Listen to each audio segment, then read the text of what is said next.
Well, hello everybody. Steve the Amateur Historian here. Historian. With another installment of EXPLORIAN. Battle to the death. You're probably hearing the vehicles around me, and you'll probably realize that I am outdoors once again. I'm continuing my JFK series. And man, there's a lot of cars driving down the street for it being nighttime. But anyway, this is installment number 2. If you haven't listened to my first one, go listen to it. What the hell's wrong with you? This one will probably be considerably shorter. That one had an intro and was a little bit more in depth than this one. Whereas in my first part that I did was focused around what Oswald was doing before and during the assassination, and then I kind of ended it with him leaving the book depository. That was my ending point of that one. And so in this piece, I'm going to talk about what Oswald did right after the assassination, which may not sound pertinent if, the argument I'm trying to discuss is his innocence as the assassin. Even if he didn't leave the building or leave the area in the way the government said he did, what bearing does that have on whether he killed the president or not? Well, it's a lot deeper than that. It's not just the fact that, this is what happened afterwards, so there's no effect on what happened beforehand. Well, first off, Lee Harvey Oswald, after supposedly shooting the president, goes downstairs to the second floor. If you're going to believe the official story, he shoots the president, somehow hides the weapon, sprints downstairs, like 4 flights of stairs, to reemerge in the second floor lunchroom, which is the last place he was seen in. So the last place he was legitimately seen before the assassination, and the first place he was seen after the assassination were the same spot, second floor lunchroom, very far away from the southeast 6th floor corner window. So he has his encounter with Officer Marion Baker, who stops him and says, who are you? Wants to make sure that this guy is just an employee and not potentially the shooter. The head of the depository apparently steps up and says, he works here. And they went about their merry way. So Oswald just apparently walks down to the first floor, exits out the front entrance. That's what officially he did. About 3 minutes after JFK was shot, people are swarming everywhere, there's police all over the place, and he just walks right out in the middle of it. So he's either the most confident son of a bitch in the world, or he's insane, or both. And as I left off in my last piece, that is where I left off, and I discussed the fact that there were several witnesses that say they saw Oswald run from the book depository, dive into a car that sped off, that the police were unable to chase. Apparently there was a dark-skinned Latino gentleman. That is the kind of base description that people give for the driver. And if you know anything about Lee Harvey Oswald's past, you know that he had connections with people of Cuban descent. They're known as anti-Castro Cubans. People who wanted to overthrow Fidel Castro's what was current government at that time in the early 1960s. Whether he was posing as a cohort of theirs or not, it really doesn't matter. The fact of the matter is this guy was connected with a lot of people of Cuban descent who were, connected in that vein to whatever you want to say that is. It's not really pertinent to the story, but it makes sense then when you think about the idea that this guy, leaps into a car and takes off with someone. And the objective, pretty much, was that story had to be dismissed because the government has had to maintain the claim that He came up with this whole assassination idea by himself, and he did it on his own. There's no room for accomplices in this event. If there is, you have to investigate those. And then what does that turn up? And it's just, you're turning over stone after stone after stone after stone. And next thing you know, the lone assassin story doesn't fit because Lee Harvey Oswald didn't do it. So if there was in-depth investigation done, which the Warren Commission didn't really do, it would have shown that. And they would have had to either acknowledge it or quash it. One or the other. Yeah, pick your poison. So, as the official story goes, Oswald walks right out the front door when he could have easily escaped out the back.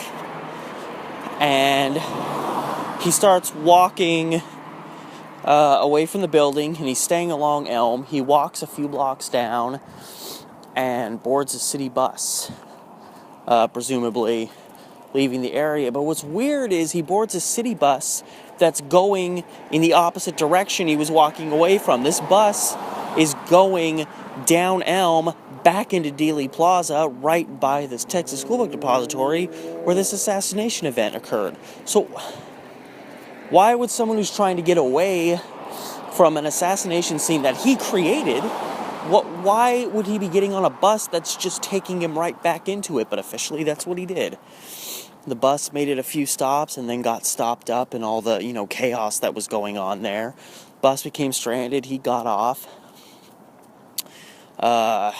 Walked around.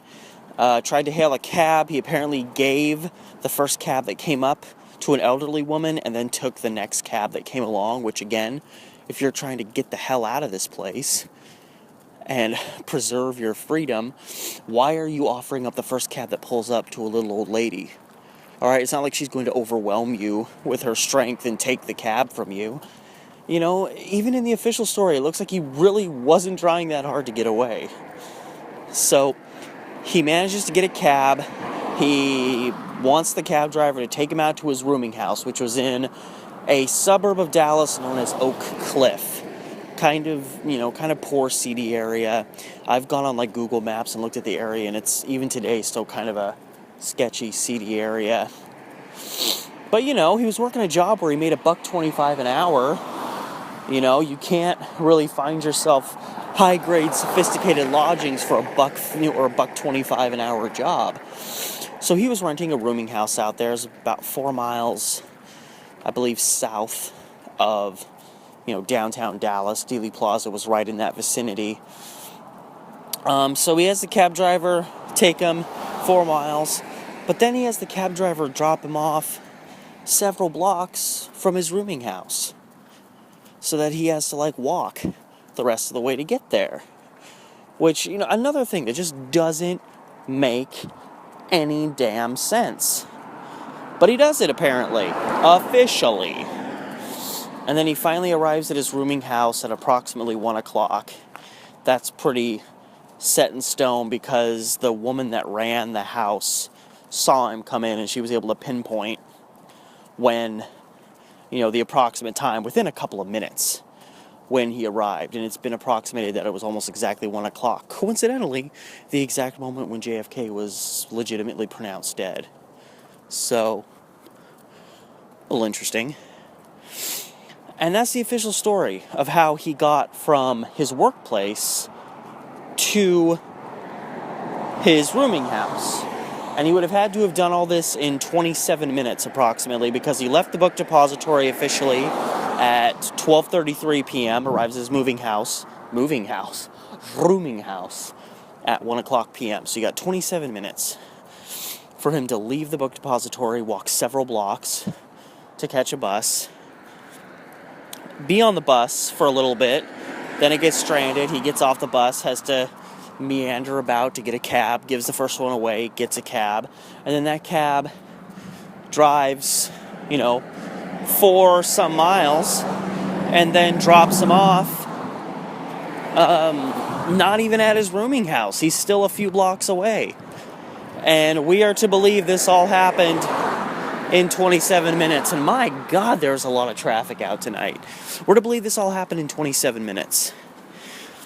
There have been numerous tests done on how long it would take Oswald to get from the book depository to where he was when he got on the bus. As a bus rider, I know personally that you don't just like show up at a bus stop and then there's just a bus there. Usually when you get to a place where a bus stop is, you're still waiting at least a couple of minutes, and that's only if the bus runs frequently. So you almost have to believe that even once Oswald walks, it was like 7 or 8 blocks, which takes about 7 or so minutes to walk. And there's no reports that he ran. Nobody saw him. Nobody witnessed him doing that. But even if he jogged, we're still talking 3-4 minutes. And he's probably waiting at that bus stop, if we're honest with ourselves, at least 3 to 5 more minutes. So we're pushing, best case scenario, 8 to 10 minutes. He's officially on the bus for a few minutes. Then he gets off and has to find a cab. For a cab to drive about 4 miles, dealing with traffic, going the speed limit, that probably took a minimum. I think there was a study done in the early 90s where they literally drove a cab from where Oswald supposedly was picked up to the place where he was supposedly dropped off.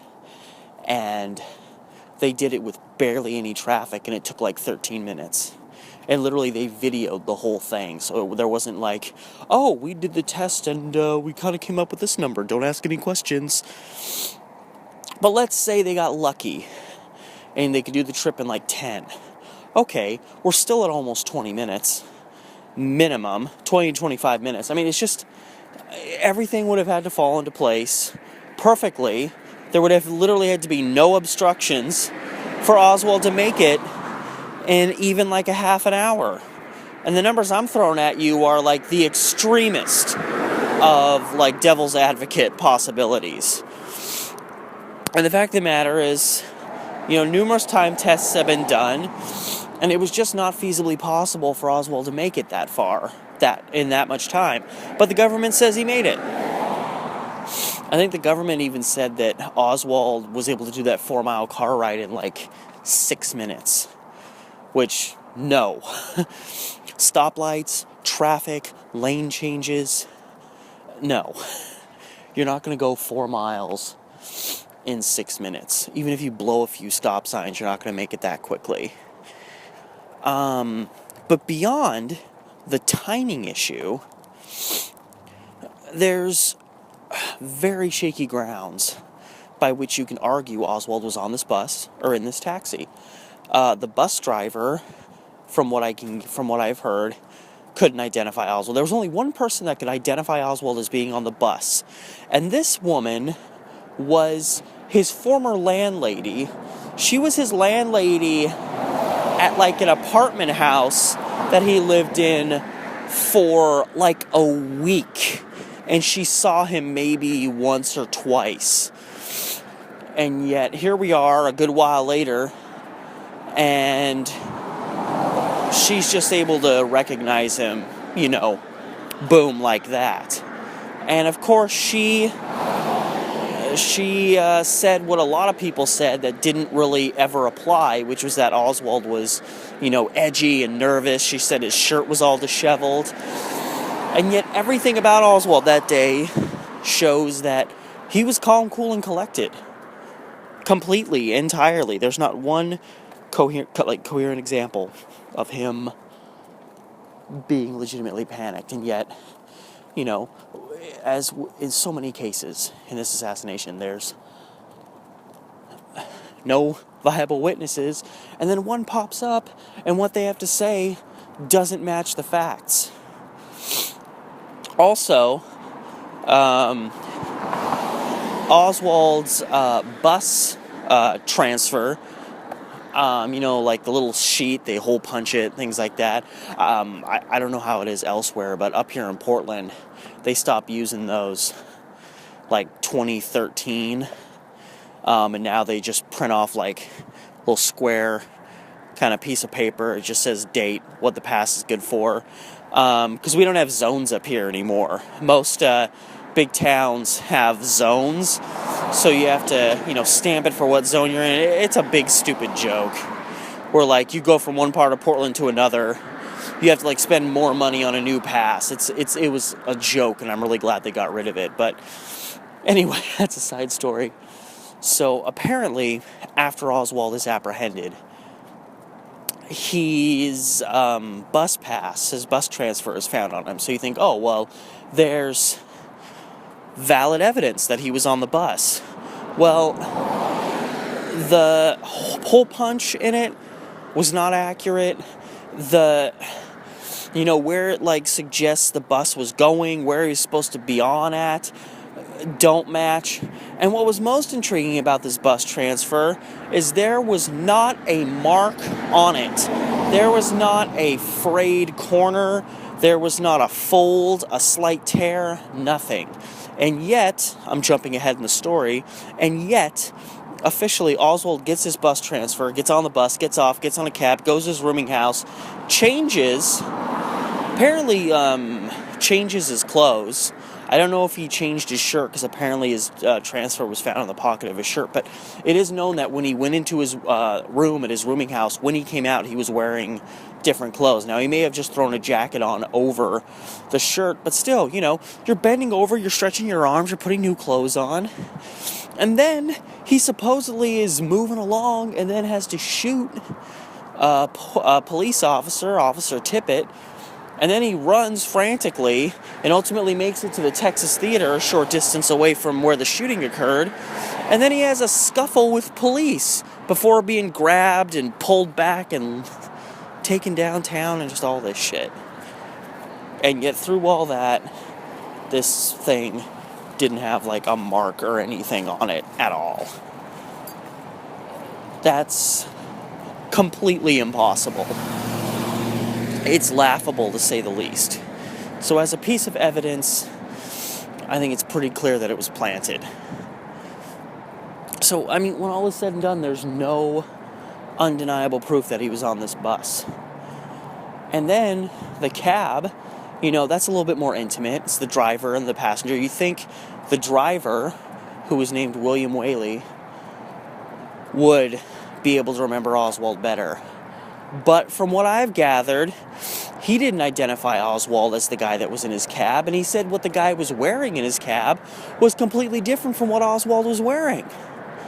So, either they planned this out and put some guy in that car that looked like Oswald, but obviously they didn't know what Oswald was going to be wearing that day.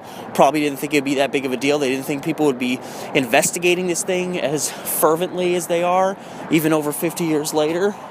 Wouldn't surprise me at all if that was part of the pre-planned thing, is that they just stuck him, or they stuck some other guy in this cab, and then later on they could be like, oh yeah, Oswald was in that cab, and then we'll find out who the cab driver is, and it should have been fairly easy.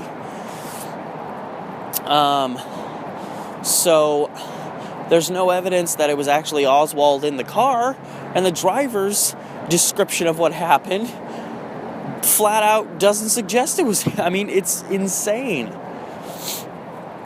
And this brings us back to this car that at least 6 to 7 witnesses, and there was probably more, that's just what I was able to dig up, saw a guy who, as they say, was either Oswald or an identical twin run from next to the Texas School Book Depository, dive into this car tears away and is never seen again. Now, if the timing doesn't work for Oswald to meander to a bus stop, wait for the bus, get on the bus, get off, find a cab, take the cab, get dropped off a few blocks from his home, finally walk back to his rooming house from there, just chaos.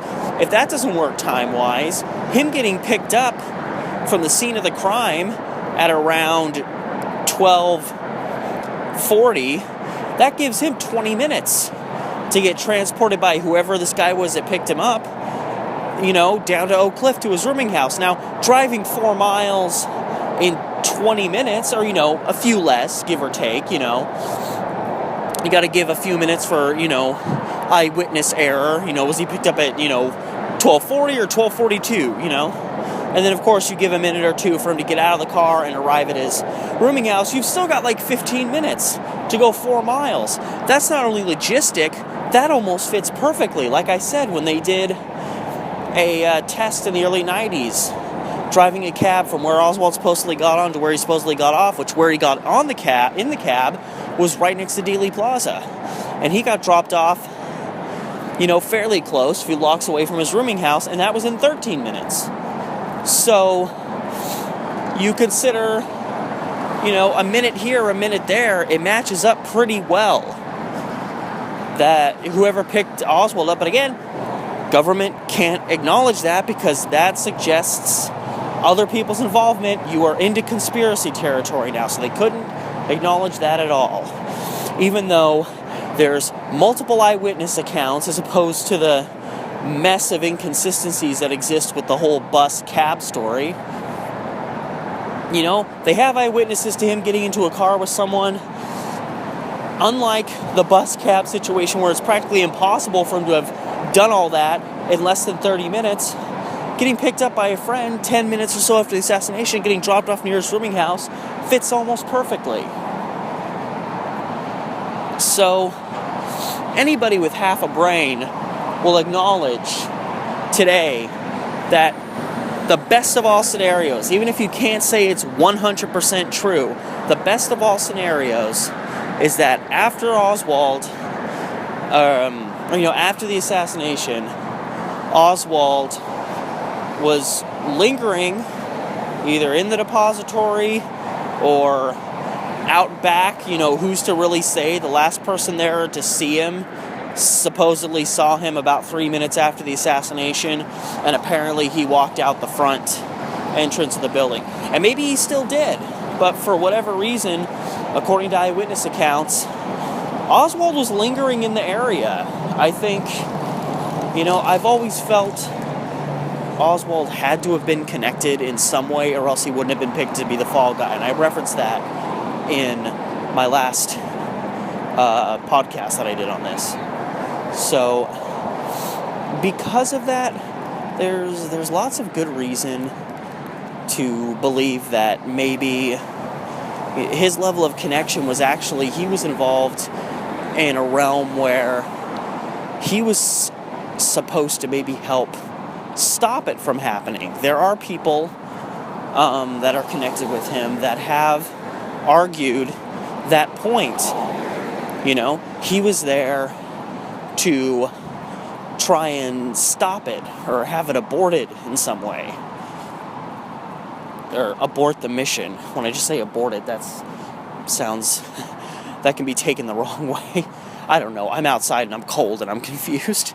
I'm lost and I'm confused. But as I'm trying to get to is, there's lots of suggestions that Oswald was connected in some degree to some group, some element. He had, government intelligence connections.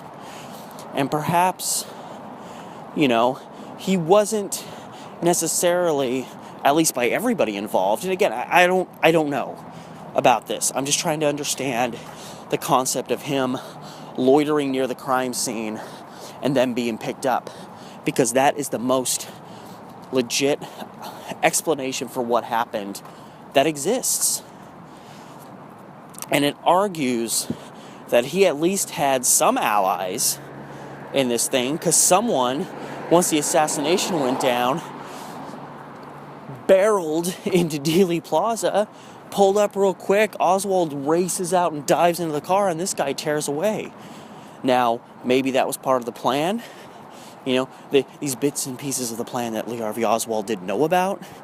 Maybe this guy was supposed to pick him up and then act like he was an ally and then take him somewhere and then they'd kill him off. And now he's silenced and he can't say anything in his own defense, and the government can just do and say whatever they want. There's lots of theories that have come about that Oswald was supposed to be killed after the assassination. And something went awry. So this guy who picked him up, maybe he was a genuine ally, maybe he wasn't, maybe he was part of a setup. It's hard to say, but you know, there's lots of possibilities in terms of who was this guy that picked him up. And we still to this day have no clue who that person was. And now we have Oswald at his rooming house, and what's interesting is when he shows up here, the lady that runs the rooming house sees a police car pull up, park on the shoulder right in front of the house, and it like honks its horn a few times, like it's like signaling something, you know, and then it just kind of drove off. And this is while he's while he's still in the car. So, oh my God, drama. This is what happens when I walk out around town. I just walked by a girl who's clearly like in an argument. But anyway, now I've totally lost my place. As I was saying, so there's this interesting element that occurs with this police car pulling up, honking its horn and driving away. Odd behavior. And it's interesting that a short while later, Oswald supposedly encounters a Dallas police officer and shoots him. You know, the presumption is, oh, he wanted to maintain his freedom. This officer pulled up and said, hey, can I talk to you for a second? Because he matched the description that went out, which the description that went out about the assassin was apparently based on the eyewitness account of the only eyewitness who's ever claimed that Oswald was the person on the 6th floor, even though there was more than 10 witnesses that caught a view on the 6th floor of person or persons just being there.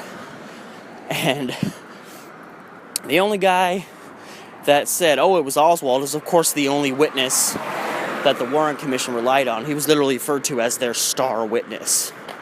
This is a guy whose vision had been damaged by like a sandblasting accident. This is a guy that videos of the assassination shows he wasn't even looking at the 6th floor of the book depository when the shooting was happening.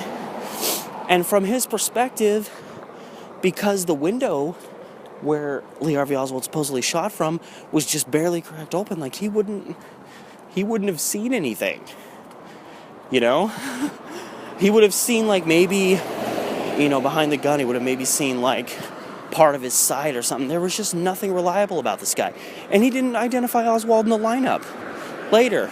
And he claimed later on that he didn't do it because he feared that he had communist cohorts that might kill him for identifying their, you know, hero, the gunman. And it's all just absolutely insane. But the whole description of the assassination was based on him. So isn't it convenient that everything lines up just fine? And so it's been argued that the officer, J.D. Tippit, who pulled up next to Oswald as he was walking after he left his rooming house, you know, he pulls up and apparently asks, nobody really knows what they said for sure, but he kind of pulls over. The two seem to have a brief engagement, and then the officer very casually steps out of his vehicle and starts to walk around, and as he's walking around the front of his car, Oswald pulls a revolver out and shoots him 5 times. It's my understanding. A lot of people have claimed that it was 4 times. It was very clear that it was an execution-style killing, which doesn't really fit Oswald, considering the fact that to that point, before November 22nd, 1963, he had not tried to kill anybody ever. And I think that was still the case when he died, obviously. And And that's what they say happened, you know. Oswald's on the run. This officer pulls up to him. He acts cool for a second, and then when the officer steps out, he pulls out this gun and shoots him. You know, the key question is then, if Tippit sees Oswald and thinks maybe this is the president's assassin, why is he so casual about it? Why does he pull up right next to the guy, giving the guy a clean shot right into his car, instead of pulling up behind him and having the element of surprise? And then he stops, they exchange for a few seconds, and then he casually gets out of his car. The few witnesses that were there when the shooting, that saw the whole shooting incident, say he didn't even have his hand like on his gun on his hip. He just casually got out of his car. So there's nothing that suggests that Tippit pulled up next to Oswald because he thought he was the assassin. And if he did, he sure was a dum-dum about preparing himself. Like, this guy shot the President of the United States. You think he's not going to shoot a 2-bit Dallas cop to keep his freedom? So, that logic alone by itself doesn't fit. And there's so much more about the Tippit shooting that doesn't fit, which is kind of a problem because it's been regarded as the Rosetta Stone of the Kennedy assassination. If you can't prove 100% that Oswald shot the president, well, why would he shoot this officer that pulled him over unless he had just done something horrible and was trying to maintain his freedom? But, you know, again, we have timing problems. Oswald had to have walked almost a mile. I think it was like 0.85 miles to get from his rooming house to where Tippit was shot. He would have had to do this in only a couple of minutes. The official story has Tippit getting killed a lot later than he actually was. Literally, we know that because the time in which they say officially Tippit was shot is even after the report came through that he had been shot. How does someone get shot after they were shot? But yeah, one of the witnesses that showed up on the scene ran up to the car, saw the situation, pulled the police radio up and said, you know, there's an officer here, somebody shot him. So, but they had to stretch that out as much as they could because they had to defend the story that Oswald was walking by himself. Again, he didn't get picked up, he didn't get delivered by anyone, he walked by himself. And even if he had tried to run with the pace of an Olympic distance runner, he maybe would have made it to that site in time. And everybody who saw Oswald before his encounter with Tippit not only say he was walking, not running, but they all have him coming from a different direction than would have been a direct path from his rooming house, which means he would have had to take an even longer route than the shortest route directly from his rooming house to the Tippit killing site. And these are all things that, again, the government tries to say weren't true. Ignored witnesses, because if it's impossible for him to make it, it's impossible for him to make it. So I personally believe that the Tippit shooting was done by someone else as well to further bolster the story. There's only one witness. Actually, there's no witnesses who have had what's the word I'm looking for? Undeniable, unshakable accounts of what happened that suggest it was Oswald. You have Helen Markham, who was the star witness the commission chose to use, even though her story was riddled with lies and she was a complete basket case. Like, it was proven by examination that Tippit died immediately. You know, within a second or two of him being shot, he was dead. And she, Helen Markham, made this claim that she sat and talked to him as he was dying for like 30 minutes. But yet no other witnesses even saw her in the area. And witnesses were arriving on the scene within, a minute or two. So her account is garbage. There was a cab driver named William Scoggins who had stopped near there and was eating his food. He hears the gunshots and dives like behind his car to hide, and catches a very shaky view of probably the shooter running away. So he pretty much only catches a side behind view of the guy. Hardly definitive to say it was Oswald, but he apparently was, his eyewitness account was used to say Oswald did it. Markham's was. Their closest witness, a guy who was literally driving down the street and the shooting happened directly in front of him, was a guy named Domingo Benavides, who watched it, and he not only described the assassin as someone nothing like Oswald, kind of a heavier set guy, but, he maintains it wasn't Oswald. And then, a short while later, his brother gets shot in the head. You want to talk about putting the fear of God into you, or how about your sibling if something like that happens to them? So, coincidentally, after his brother gets shot, he suddenly changes his story and says, oh yeah, it was Oswald. Just nonsense. And then there was a couple of sisters who, like Scoggins, caught a shaky side behind view of the shooter kind of running across the side of their lawn, and they ID'd him as Oswald. All these kind of shaky, inconsistent accounts of what happened. Well, what about the witnesses that were ignored? You have multiple witnesses. There was a woman named Aquila Clemens who said 2 people were involved.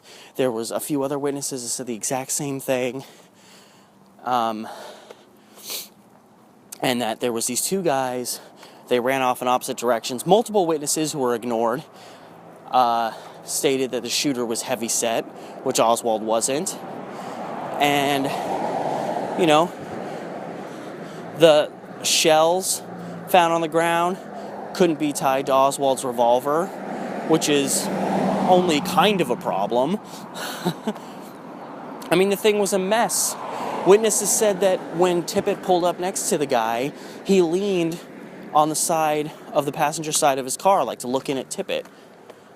Why did no fingerprints materialize from that? All right? Because you'd have better believe if those prints belonged to Oswald, they would have used them. Multiple people reported, police personnel reported in the immediate arrival of the crime scene that the shooting had clearly been done with an automatic weapon, which Oswald was not carrying. He had an old revolver. You have to, load it the old-fashioned way. So it's just a train wreck. And then apparently Oswald runs off, and a couple of car lot employees catch a glimpse of him running across the street. They claim it's Oswald, but then half the people that are there say it wasn't Oswald. One of the guys, Warren Reynolds, who actually tried to chase the shooter for a little while before losing track of him, refused to say it was Oswald. And then he gets shot at. I think he actually got shot in the head and somehow survived. And then, coincidence, he suddenly starts saying it was Oswald too. Isn't that interesting? People are saying it's not Oswald, and then bullets start to fly, and suddenly everyone agrees it's Oswald. I mean, how far do the coincidences go? And what's so interesting, and kind of a little-known factoid on the case, this is a piece that's very, very buried in the events of that day, November 22nd, 1963, is the police apparently had tracked the shooter, Oswald or whoever. They had tracked him to a car parking lot next to a gas station. And they had him pretty much cornered. And this is the area where they supposedly found Oswald's jacket that they said was further proof of his guilt. But they couldn't legitimately connect the jacket to him. There wasn't even a cleaning tag or anything in it. There was no way to prove it was his jacket, because, it wasn't. That's how. And they have the shooter cornered. He's kind of hiding out in this parking lot. And then suddenly, a report comes over the police radio that says, oh, hey, yeah, we've got him. He's over by, I think it was like a library. That is a legit announcement that went out over the police radio. And the police were all led to believe that meant, oh, they've got the real assassin cornered. They have the assassin of the president, because at this time, they didn't necessarily think there was a direct link or connection between the president's assassination and then this random cop shooting. It has to start coming into your mind eventually, but in the moment, there's just police chasing down a guy that shot a police officer. So when you get something over the radio that implies, oh, the president's assassin has been tracked to here, you're going to send everybody that way. So they all left this parking lot area where the guy that shot Tippit had supposedly, that was like where he was traced to. And they all left, letting the shooter, who wasn't Oswald, get away. Isn't that interesting? Because if they would have caught him, they probably would have realized, oh, that's the wrong guy. We're trying to say Oswald's the assassin and Oswald shot Tippit, and then we catch a guy who's not Oswald. And there's no explanation for that random radio transmission. That apparently, another thing that nobody wanted to acknowledge, because it meant you had to look at some more, you had to look into, start investigating certain things more deeply. So of course, that was just swept under the rug pretty much,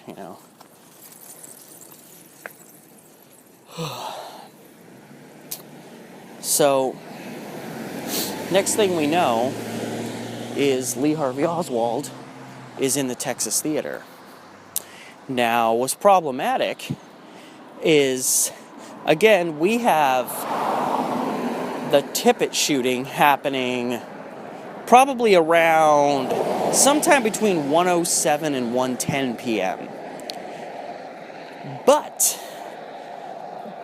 people in the Texas theater have Oswald arriving at the theater at about that same time. And officially, the way that authorities were ultimately led to the Texas theater to actually apprehend Oswald is apparently this shoe store owner sees Oswald kind of poke his head into his store, and police sirens go by. He kind of ducks away and looking suspicious. So this guy calls the police, and they send a friggin' convoy of police cars. There's reports coming in all over the city saying, oh, we think we may have the assassin here, we may have the assassin here, we may have the assassin there.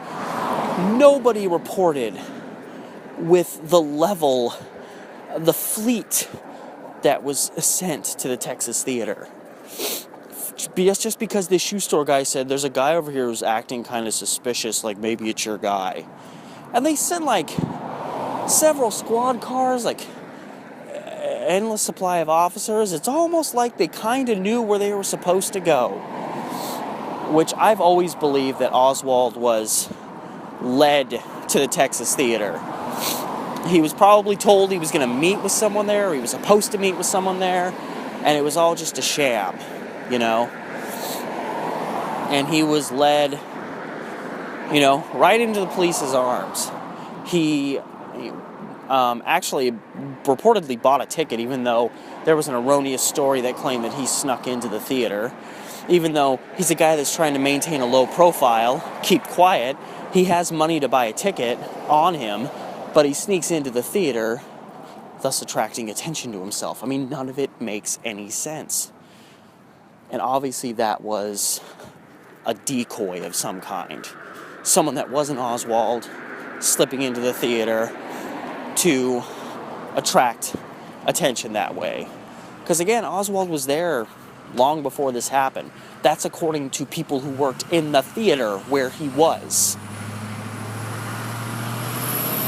So whoever this guy was, man, your truck is loud, dude. So whoever this guy was that slipped into the shoe store owner's store and was looking suspicious, whoever snuck into the theater, probably the same guy, definitely not Oswald. So all that said, I mean, you have to see the problem there. And what's very interesting, and adds further credence to the notion that, I love how I said this was going to be really short, but what adds further credence to everything is the fact that Oswald was in the theater, the auditorium, the president's in town, it's a work day. There's not a lot of people at the theater. There was I don't even think there was 10 people in the auditorium that he was in. And yet, in the brief time that he was in there while this movie was playing, he got up and moved 5 times. And, some patrons in there kind of regarded it as it's like he was looking around for someone. Like he'd see someone in the distance and move over and kind of sit near them. So it's like he was looking for someone, some accomplice, some presumed ally, go to the Texas Theater, I'll meet you there. And then he was left out to dry. And then the police come in, they snag him up. He's actually first busted for the Tippit shooting. There's no mention of the president's shooting. He wasn't even charged with that till the end of the day. It was around midnight before he was actually officially charged for the shooting of JFK. Because they could say, oh, well, you work in this building, right by where the shooting happened, where we think the shooting happened, where we found the gun. And then, of course, they, quote, traced the gun to Oswald, which was nonsense. So you see how it all can come together so easily. He shot the president and then shot this officer while he was trying to stay free. And then he needed some place to try and hide, so he fled into a movie theater. And it's none of it makes sense for someone who's trying to, maintain a low profile like that. And there was some, weird things going on right around that time in that same place. There was another guy who owned a store right near the Texas Theater, and he's out back of his business, and he sees the police pulling this guy out from a nearby business, pulling him out. He's fighting, they throw him into a cop car, and they drive away. And for a long time, this guy thought that he was witnessing the arrest of Lee Harvey Oswald. And then later on finds out, oh, he was dragged out the front of the theater. There's video and pictures of it. So you can't deny it, essentially. So just odd things happening all throughout the day. The assassination of President Kennedy was the first time where an event happened, a coup, so to speak, or an event where there had to be a government cover-up of the whole thing, where early on people were suspicious and people started writing about it, and because that had never really happened before, there was almost, without that experience of knowing how people are going to react and thinking, oh, they're going to react differently to this one, they weren't prepared for that. So, they obviously had to plan this out. This was a serious event. But they just left so many loose ends. People say oh, well, if there was a conspiracy, they made all these mistakes. Well, they would have had to have made more. It would have to be more obvious. It would have to be an absolute provable certainty of that this person did it. And it's but that is the case. In the book I wrote on the Kennedy assassination, 450 pages on why Oswald's innocent.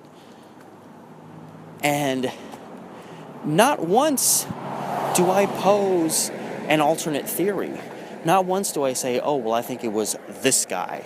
I think it was a member of this organization, that stuff. I not once in all those pages pose an alternate theory. And I've had some people kind of laugh at me for that, oh, you can't even prove what happened, so we're supposed to believe you. I'm I so hate that logic. It is so ignorant. And it is just the dumbass logic that people use, which is, if you can't prove another story, then that means you're not proving your point when you say this person didn't do it. I'm like, no. If someone is accused, or in Oswald's case, officially proven to have done something, and I show in detail that he didn't do it, whether I come up with a theory to replace that is irrelevant. I have proven that he wasn't the assassin. It makes no difference whether I actually know who did it. But there's this ignorant line of thinking that people follow, which is, because we just have to have all the answers. So if you prove that this answer's wrong, well, you better be ready to give me a new answer. And it's like, no, it doesn't work that way. In fact, nobody is in any position to claim conspiracy about anything. I don't care what your new theory is about who did what from where. You are in no position to pose any theory until after you prove the official story wrong. And that's when you can start spewing out your theories. All right? Because no matter what your theory is, if you can't prove the official case wrong, then what am I wasting my time listening to you for? You may be right, they may be right, I don't know, you don't know, so I'm not going to waste my time on that. I'm not going to waste my time invested on opinions that are based on uncertainty. Like, well, I think this is how it happened. Well, good for you, bruh. That's awesome.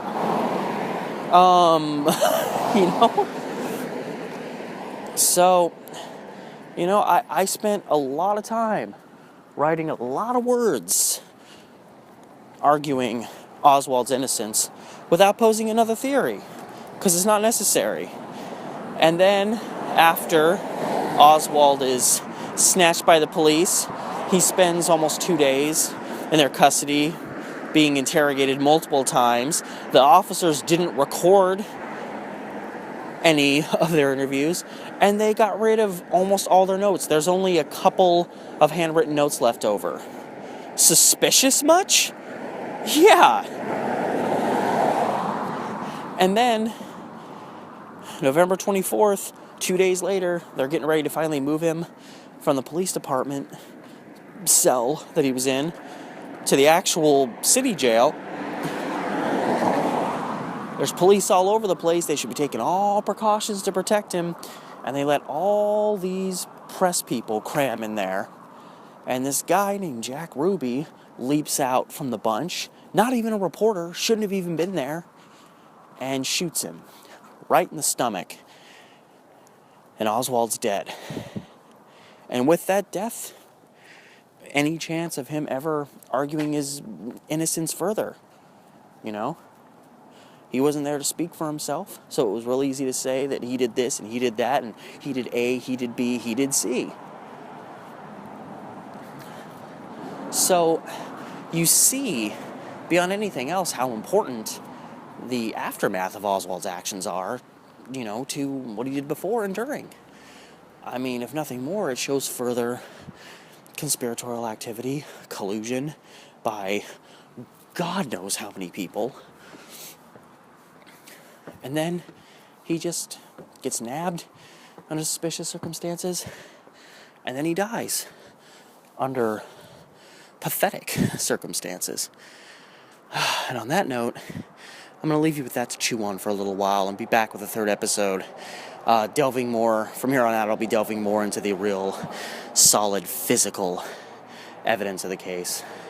Now that I've got the actions and eyewitness accounts and odd behaviors and whatnot taken care of. So, it was a good walk too. Getting that exercise in. Until next time, it's been Steve the Amateur Historian with another episode of EXPLORIAN.